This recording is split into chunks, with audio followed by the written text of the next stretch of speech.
claims that the war was fought to unite the country as one entity and ensure the reintegration of the eastern region with the rest of the country. Well, for this conversation, we now turn to Kenneth 𝘪𝘯𝘭𝘪𝘰𝘮𝘬, a lawyer and politician. He will examine whether the purpose of fighting the civil war has been achieved 54 years after it ended. How truly united is Nigeria now? What are the headwinds against Nigeria's unity, and does the national rally its people towards a united country? Good to have you again on Arise News. Thanks for joining us on Newsday. Thank you very much for inviting me, and thanks the viewers for joining us. So let's start, with your thoughts on the comments made by General Yakubu Gowon that the Nigerian Civil War was fought to keep the country together and that it was not really about defeating any part of the country. What do you make about this? What do you make over this? Well, first of all, we must understand that war in itself is a display of anarchy. When you talk about war, that is lawlessness at its peak.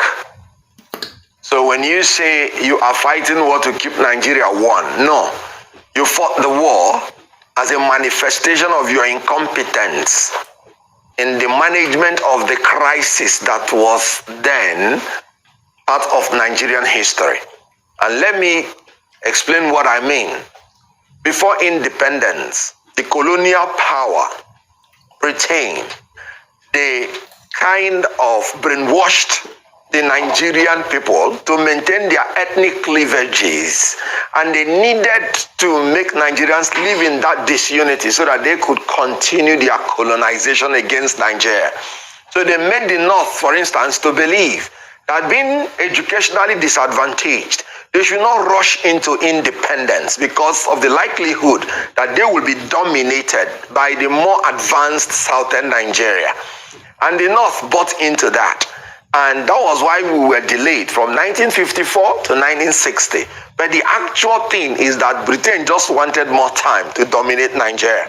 So after independence, that mindset that the South is likely to dominate them remained. And the North was always at every slightest chance, reminding the South that we did not intend to be one country with you because we are suspecting your domination. But the 1966 military coup, pure military coup, has nothing to do with ethnicity or anything, even though people who organized it were predominantly from one ethnic group. But that reinforced the belief by the North that these people, we said it, they want to dominate us. And then they carried out a revenge coup in 1966 July, which was meant actually to separate from Nigeria, not to keep Nigeria one. But the Britain also reminded them that the resources are in the East. So if you leave Nigeria, we are going to support the East. So you better run now that you have acquired power to maintain Nigeria as one. And that made them to have a rethink. And by that time, a lot of Igbos, for instance, have been killed during the pogrom, during the massacre. So there was an entrenched suspicion between the ethnic groups. And this led them to go to Aburi for a conference, and they reached agreement. And it was still Gowon who came back and reneged on the agreement, which inevitably led to the bitter war. And after the war, Gowon declared again, no victor, no vanquished, and promised to reconcile, rehabilitate, and reconstruct the Southeast, which he failed again to do. So all the available opportunities for him to make Nigeria one and consolidate that unity, he was not able to do. But let us make one point clear, that after a while, when he himself was thrown away by some of those his colleagues, that was when maybe he recognized that what happened in 1966 was a military coup and not any ethnic coup, because he himself was thrown away by the same military people. I wonder which terminology we use to describe the ones who threw him away. But one thing is clear.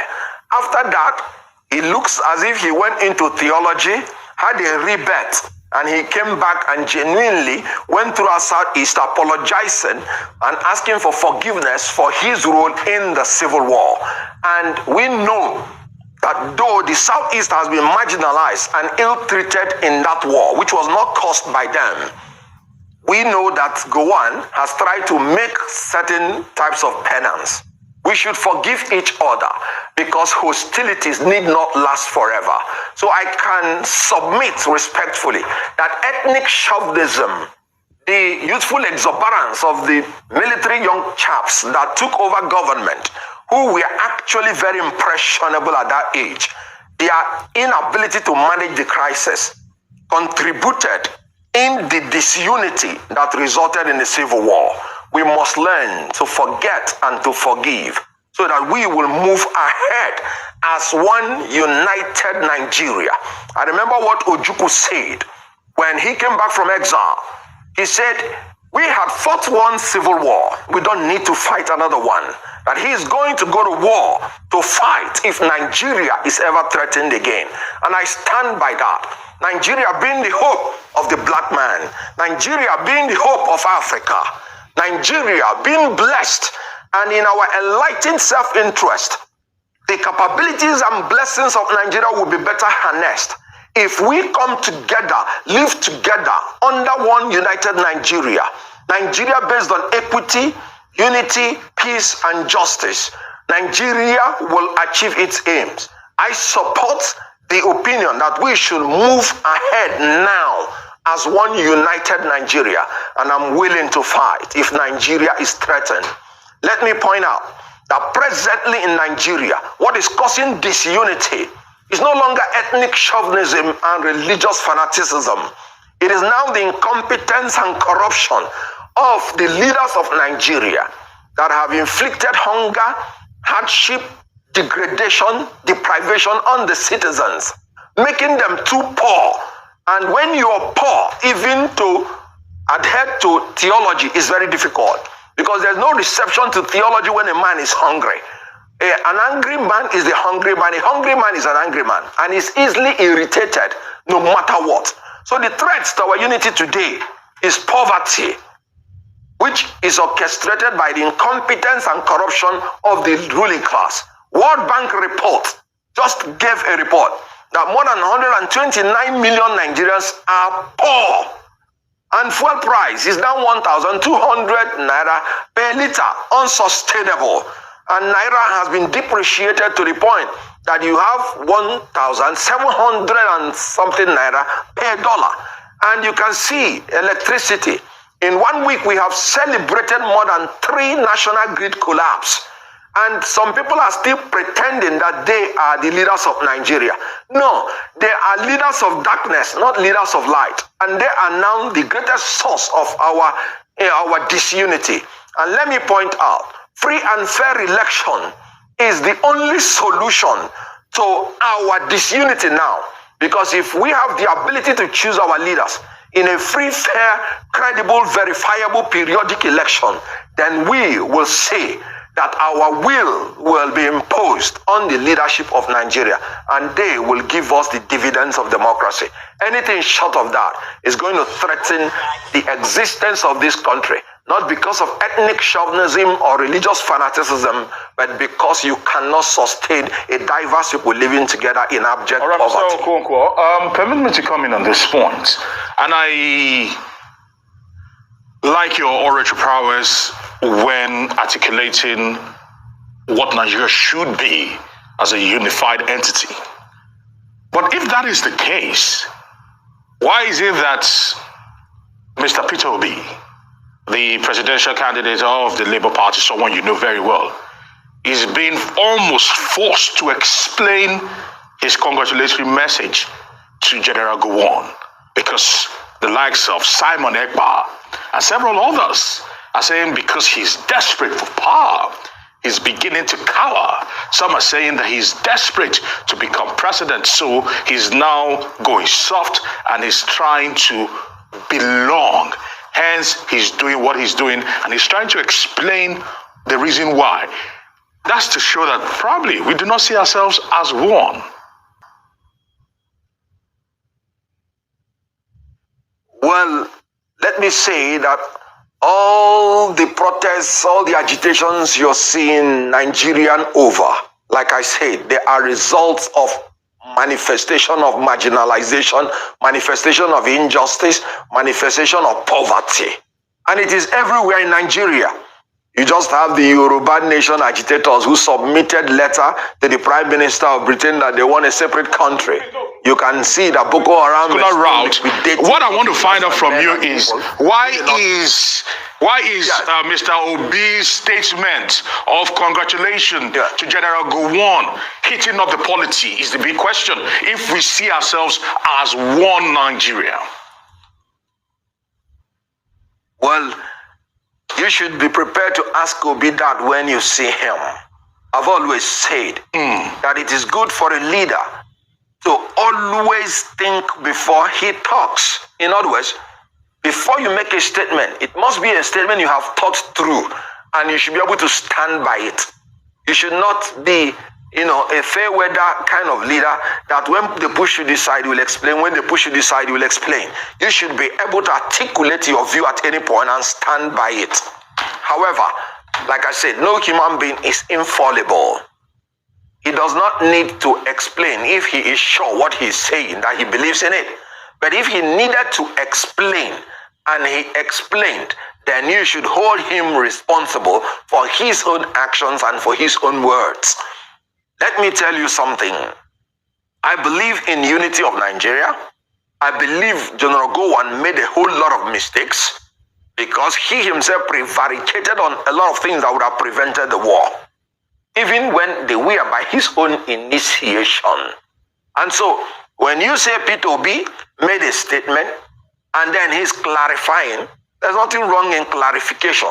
However, there is a need to always be sensitive and then be sure of the statement you want to make so that you don't begin to want to pander on all sides. I've always said, it is good to stand on one side and then whatever consequences it is, then you take it. I don't have anything against anybody saying anything. It's a free word, freedom of expression, but you should be able to stand by your word. I don't think it has anything to do with the unity of Nigeria, because what Nigerians are looking out for now, like I said, is competent leaders of capacity. So if he expressed his opinion and withdrew it or modified it, that is his right to do, and he's entitled to it. Now, Mr. Okonkwo, you said earlier, that the factors dividing Nigeria is not ethnic or religious affiliated, but you said corruption and bad leadership. Yep. However, some analysts, believe politicians usually use the divide and rule tactic. They use ethnicity, they use religion, to divide Nigerians in order to win election, like we witnessed in 2023. So how can Nigerians, as a people, how can the electorate rise above this very common gimmick? Very good. Now, let me first of all agree with you that part of the incompetence of these leaders is having no policies to use to convince the people. They resort to such primordial sentiments. And that's why I'm saying that it is no longer part of our problem. Why am I saying that? The present president threw up all the ethnic cards, a miloko, and I don't know how to speak all this, so let me not speak the one that will nail me here. But I always hear of Yoruba Ronu, I don't even know what it means. However, after doing all those things, he lost his state. After saying Muslim ticket, he did not even impress anybody. He still had the least votes as in relative to the opposition. So they exploit that tendency, but Nigerians have outgrown that. They win by rigging, they win by electoral violence, manipulation, and corruption. They don't win anymore by ethnic sentiments and religious fanaticism. That's what I'm saying. That the problem we have now is that their corruption of not being able to organize free and fair election, abuse of public power for private gain. It is no longer ethnic. You can't go to the north and tell a northerner now that you're a Muslim and he should vote for you because you're a Muslim. After what he is suffering now under a Muslim ticket, you can't go to anybody in the south, in the southwest, and say vote for me because I'm from southwest. That is where the Ebing power came.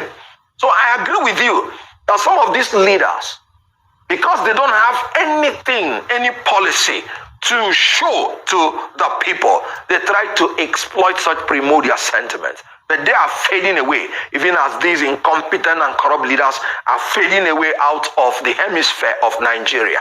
Nigerians must rise in the interest of a united Nigeria, for the sake of the black man, for the sake of Africa, and for the sake of all of us, knowing that our diversity is our strength, knowing that united we stand, knowing that we will achieve economy of scale if we are together. Let me give you an example. If this country is divided into 6, what it means is that each of those 6 must have their own army, air force, navy, police, differently, meaning it will cost us 6 times to govern Nigeria what is costing us now once. Do you think the British, they are not wise when they amalgamated the South and the North? They did not tell us that the reason is so that they will achieve lesser cost of governance. And it has nothing to do with trying to make us to live together. We should take advantage of that. Take advantage of economy of scale. Take advantage that when we live together under rule of law, there is no challenge we will not overcome. We are building a more progressive and perfect union as we go on. It is a process. It's not an incident. Building a more perfect union. Even in the United States, they are still progressing in building their union. So whatever challenges we have, every Nigerian should know that it's surmountable. I should not always be thinking about dividing Nigeria and separating Nigeria. We are a united nation, indissoluble and indissolvable under God. And we should move on in that capacity.